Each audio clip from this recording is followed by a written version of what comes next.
Мәссаған ағайын, Алматы облысы Ұзынағаш ауылынан осындай кереметті үй шықты. Үйіміз 10 сотық жерде орналасқан, қызыл кірпішпен ағайын.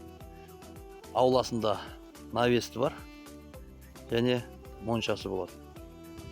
Үйіміз қызықтар болса, WhatsApp номеріне хабарласыңыздар, прямой егесіне. WhatsApp номері экран маңдайында болады.